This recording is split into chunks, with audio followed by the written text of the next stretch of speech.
वो जिहड़ा 500 मॉडल है वो सिर्फ और सिर्फ एक्सपोर्ट वास्ते बनिया सी।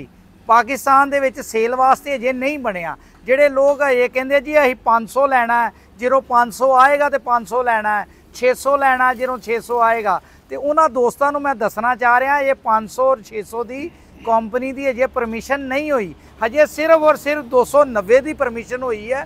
290 पावर स्टेयरिंग, 290 4x4 और अनकरीब एक होर इन्हां दा ट्रैक्टर आ रहा है, वो भी इंशाअल्लाह और खबर तुहानूं जल्द मिलेगी। जी अस्सलाम वालेकुम दोस्तों, अपना चैनल पीके ते खुश आमदीद कहने सारे भरावां नूं। काफ़ी भाइयों के कमेंट आ रहे सी जी, अजकल काफ़ी ज़्यादा सोशल मीडिया ते एक तस्वीर वायरल हो रही है कि ATS के छोटे मॉडल आ गए ने, नदीम साहब को असीं पहुँच गए। काफ़ी भाई कमेंट कर रहे सी कि पुछ के असीं बुकिंग वगैरह करवानी है, तो अल्लाह खैर के असीं आज पहुँच गए नदीम साहब को। अस्सलाम वालेकुम जी। वालेकुम सलाम जी। 500 सीरीज़ भी जिहड़ा ट्रैक्टर है वो बड़ा अच्छा बनेगा, लेकिन हजे मैं तुहानूं दस दवां उस ट्रैक्टर 'च खूबियां होणगियां काफ़ी सारिया, लेकिन उस केड़िया खूबियां होणगियां, फ्यूल एफिशिएंट कितना होएगा और कारकर्दगी कैसी होएगी, आ चीज़ा जिन्नी देर तक मॉडल मार्केट 'च असीं बना के पेश नहीं करते उन्नी देर तक असीं नहीं दस सकते। ठीक है। और जिहड़ी मीडिया दे विच तस्वीरां चलदियां पईआं, मीडिया ते वायरल होंदियां पईआं, वो फेक हैगी आ जे। वो कंपनी ने अजे 500 मॉडल जिहड़ा है वो लॉन्च नहीं किया। वो जिहड़ा 500 मॉडल है वो सिर्फ और सिर्फ एक्सपोर्ट वास्ते बनिया सी।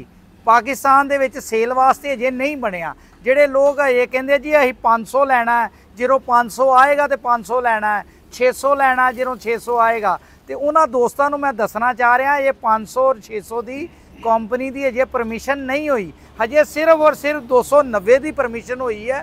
290 पावर स्टेयरिंग, 290 4x4 और अनकरीब एक होर इन्हां दा ट्रैक्टर आ रहा है, वो भी इंशाअल्लाह और खबर तुहानूं जल्द मिलेगी। नदीम साहब एक मजीद उन्हें ट्रैक्टर तैयार किया 165 तो माशाअल्लाह वो 2-2 खिंची जान दिया है। तो बंदे काफ़ी विच कमेंट कर रहे थे कि ये किहड़े दरबार तो गैरत तुसां पवाई है, सानूं दसो। हाँ तो दसो की पाया जे मजीद तुसीं अपनी ज़बानी दस दो, साडी ते उन्हां बंदे नूं यकीन नहीं आ रहा, आंदे 2 खिच नहीं सकता है, उन्हां फेक किया। असीं बकायदा तौर पर पहला उन्हें पाई वीडियो, असीं कहा यार फेक हो सकती है, बकायदा तौर पर गए हैं, बंदे वीडियो बनाई है, वो भाई बकायदा तौर पर 2 ने खिंच के भी विखाए ने। समझते हो खिंच सकता है? बिल्कुल खिंच सकता, रूसी भी खिंच लेता उन्हें। हाँ जी, रूसी भी खिंच देता है। की वजह क्यों खिंच गया कि इन्नी केड़ी तुसीं पावर पाती विच ओदे?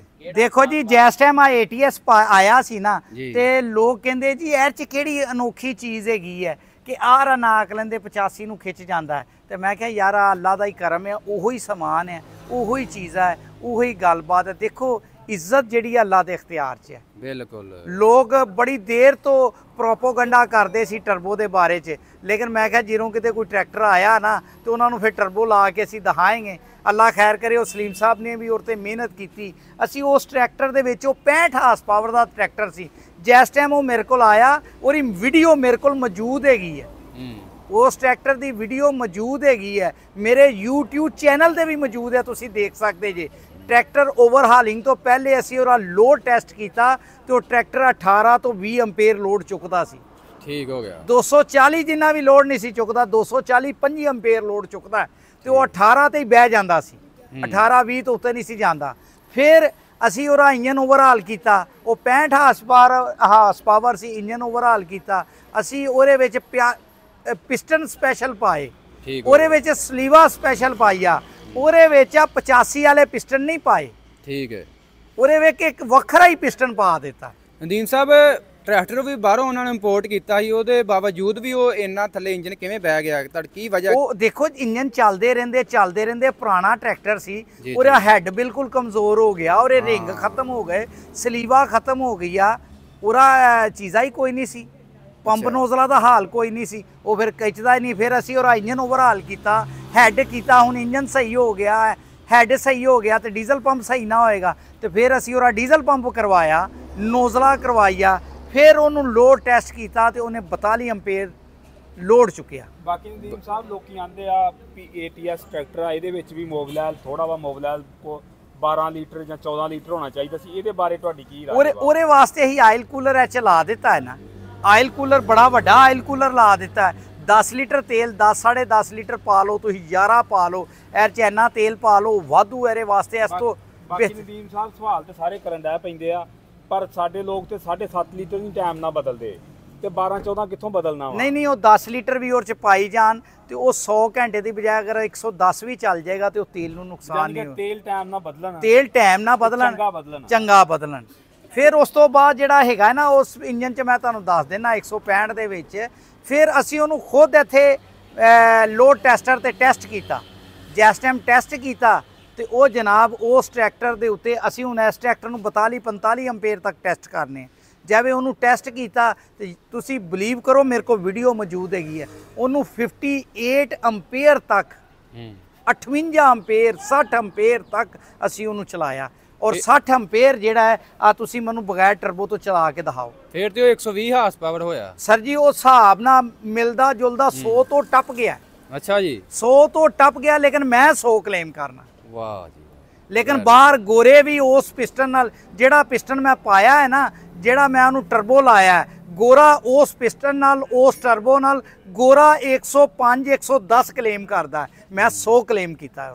ਵੈਰੀ ਗੁੱਡ, ਮਤਲਬ ਕੋਈ ਕਮੀ ਬੇਸ਼ੀ ਨਹੀਂ ਛੱਡੀ ਹੈ ਨਾ, ਕੋਈ ਕਹੇ ਵੀ ਮੈਂ ਕੋਈ ਗਲਤ ਨਾ ਉਹਨੂੰ ਕਹਿ ਸਕੇ ਵੀ ਮੈਂ ਇਹ 90 ਹੈ ਜਾਂ 80 ਹੈ। ਨਹੀਂ ਉਹ 100 ਤੋਂ ਉੱਤੇ ਹੈ ਗੋਰਾ ਜਦੋਂ ਕਰਦਾ। ਤੁਸੀਂ ਬਾਹਰ ਇੰਟਰਨੈਟ ਤੇ ਚੈੱਕ ਕਰ ਸਕਦੇ ਜੇ। ਔਰ ਉਸ ਪਿਸਟਨ ਦੇ ਨਾਲ, ਉਸ ਇੰਜਨ ਦੇ ਨਾਲ, ਉਸ ਬੋਰ ਦੇ ਨਾਲ ਉਹ 115-110 ਕਲੇਮ ਕਰਦੇ, 105 ਤੋਂ ਲੈ ਕੇ 115 ਤੱਕ ਕਲੇਮ ਕਰਦੇ। ਅਸੀਂ ਉਹਨੂੰ 100 ਕਲੇਮ ਕੀਤਾ ਔਰ ਉਹ ਅੱਲਾ ਦੇ ਹੁਕਮ ਨਾਲ 100 ਚੁੱਕਦਾ ਪਿਆ। ਹਾਂ ਨਹੀਂ ਉਹ ਦੱਸਦਾ ਪਿਆ 100 ਚੁੱਕਦਾ ਨਹੀਂ, ਉਹ ਚੁੱਕੀ ਜਾਣ ਦੇ ਖਿੱਚੀ ਜਾ ਰਿਹਾ। ਮੈਨੂੰ ਤੇ ਆ ਪਰੇਸ਼ਾਨੀ ਆ, ਮੈਨੂੰ ਤੇ ਆ ਪਰੇਸ਼ਾਨੀ ਆ, ਮੈਂ ਮੰਨ ਲੈਣਾ ਉਹ ਮੇਰਾ ਟਰੈਕਟਰ ਤੇ 100 ਹੋ ਗਿਆ ਜਿਹੜਾ 165 ਹੈ। ਜਿਹੜੇ ਦੂਸਰੇ ਦੋ ਪਾਏ ਉਹ ਫਿਰ ਟੱਕਣ ਕਿਸੇ ਨੂੰ ਚਾਹੀਦਾ ਮੇਰੇ ਕੋਲ ਮਿਲ ਜਾਏਗਾ। ਕੀਮਤ ਕਿੰਨੀ ਹੈ ਆ 1000 ਰੁਪਏ ਦਾ। ਠੀਕ ਹੈ ਜੀ। ਜਿੰਨੇ 85 ਨੂੰ ਲੱਗ ਜਾਂਦਾ? ਹਾਂ 85 ਨੂੰ ਲੱਗ ਜਾਂਦਾ, ਜਿੰਨੇ ਮਰਜ਼ੀ ਜਿੰਨੇ ਮਰਜ਼ੀ 1000 ਰੁਪਏ ਦਾ ਮੇਰੇ ਕੋਲ ਲੈ ਲਓ। ਤੇ ਉਹ ਵੀ ਲੱਗ ਜਾਏਗਾ ਥੱਲੇ? ਉਹ 10000 ਰੁਪਏ ਦਾ। ਆ ਲਾ ਨਹੀਂ, ਆ ਨਹੀਂ ਲੱਗੇਗਾ। ਇਹ ਨਹੀਂ ਲੱਗੇਗਾ? ਆ ਨਹੀਂ ਆ ਤੇ ਚੂੜੀ ਹੈ ਨਾ ਇਹਦੇ ਵਿੱਚ ਬਣੀ ਹੈ ਨਾ। ਚਲੋ ਇਹਦਾ ਵੀ ਕੋਈ ਹੱਲ ਕੱਢ ਦਾਂਗਾ। ਹਾਂ ਇਹਦਾ ਵੀ ਹੱਲ ਕੱਢ ਦਈਏ ਕੋਈ। ਇਹ ਕੱਢ ਦਿਓ, ਅੱਲਾ ਦੀ ਕਿਸੇ ਜ਼ਿਮੀਂਦਾਰ ਬਹੁਤ ਪਰੇਸ਼ਾਨ ਨੇ। ਤੁਸੀਂ ਭੱਟੀ ਦੀ ਵੀਡੀਓ ਵੇਖੀ ਆ ਜਿਹੜਾ ਨਾ ਇਹਦਾ ਵੀ ਹੱਲ ਕੱਢ, ਇਹਦਾ ਤੇ ਹੱਲ ਮੇਰੇ ਕੋਲ ਮੌਜੂਦ ਹੈ। ਜਿਹੜਾ ਮਰਜ਼ੀ ਦੋਸਤ ਲੈ ਲੈ, ਮੇਰੇ ਕੋਲ ਟੈਲੀਫੋਨ ਕਰੇ ਤੇ ਆ ਕੇ ਇੱਥੋਂ ਲੈ ਕੇ ਲੋਰੋ ਲੈ ਜਾਏ। ਠੀਕ ਹੋ ਗਿਆ। ਬਾਕੀ ਰੇਡੀਏਟਰ ਦੱਸ ਦਿਓ ਵੀ ਇਹਦੇ ਵਿੱਚ 85 ਵਾਲਾ ਇਹ ਚ ਰੇਡੀਏਟਰ 85 ਵਾਲਾ ਹੈ ਤੇ ਪਿਸਟਨ ਇਹ ਚ 85 ਵਾਲਾ, 4 ਰਿੰਗਾ। 4 ਰਿੰਗਾ। ਠੀਕ ਹੈ। ਤੇ ਬਾਕੀ ਦੀ ਕੀਮਤ ਥੋੜੀ ਜਿਹੀ ਦੱਸ ਦਿਓ। ਇਹਦੀ 34,40,000। ਤੇ ਜਿਹੜੇ ਮਰਜ਼ੀ ਕਲਰ ਲੈ ਲਓ 34-40 ਨਹੀਂ, ਰੈੱਡ ਔਰ ਬਲੂ। ਅਗਰ ਯੈਲੋ ਲਾਓਗੇ ਤੇ 15,000 ਰੁਪਏ ਐਕਸਟਰਾ, ਯਾਨੀ ਕਿ ਯੈਲੋ ਦਾ 15,000 ਐਕਸਟਰਾ ਵਾ। ਬਲੈਕ ਦਾ ਵੀ 15। ਤੇ ਆਪਣਾ ਮਜ਼ੀਦ ਰਾਬਤਾ ਨੰਬਰ ਦੇ ਦਿਓ। ਮੇਰਾ ਰਾਬਤਾ ਨੰਬਰ 0321 94 72 206। ਅੱਛਾ, ਮਜ਼ੀਦ ਆਪਣਾ ਨਾ ਤੁਸੀਂ YouTube ਚੈਨਲ ਵੀ ਦੱਸ ਰਹੇ ਸੋ? ਹਾਂਜੀ, ਮਜ਼ੀਦ ਹੈ ਸਾਡਾ ਆਪਣਾ। ਕਈ ਲੋਕ ਦੇਖਦੇ ਆ ਤੇ ਉਹ ਸਮਝਦੇ ਆ ਨਦੀਮ ਸਾਹਿਬ ਸਿਰਫ ATS ਦੇ ਟਰੈਕਟਰ ਬਣਾਉਂਦੇ। ਤੁਸੀਂ ਮੇਰਾ ਆਪਣਾ ਇੱਕ ਪਰਸਨਲ ਚੈਨਲ ਹੈ ਪ੍ਰੋ ਇੰਜੀਨੀਅਰਿੰਗ ਦੇ ਨਾਂ ਤੇ। ਠੀਕ ਹੋ ਗਿਆ।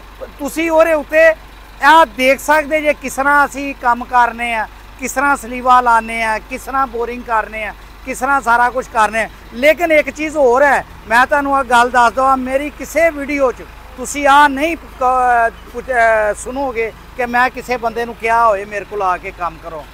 ਕਿਸੇ ਬੰਦੇ ਨੂੰ ਨਹੀਂ ਮੈਂ ਕਿਹਾ। ਮੇਰੇ ਵਾਲਦ ਸਾਹਿਬ ਨੇ ਮੈਨੂੰ ਮਨਾ ਕੀਤਾ ਸੀ ਕਿਸੇ ਨੂੰ ਨਹੀਂ ਕਹਿਣਾ ਕਿ ਮੇਰੇ ਕੋਲ ਆ ਕੇ ਕੰਮ ਕਰਾ। ਹਾਂ, ਉਹ ਕਹਿੰਦੇ ਸੀ ਕੰਮ ਤੂੰ ਚੰਗਾ ਕਰ, ਦੁਨੀਆ ਆਪੇ ਤੇਰੇ ਕੋਲ ਆਏਗੀ। ਆਪੇ ਆਏਗੀ। ਬਿਲਕੁਲ ਸਹੀ ਗੱਲ ਕੀਤੀ।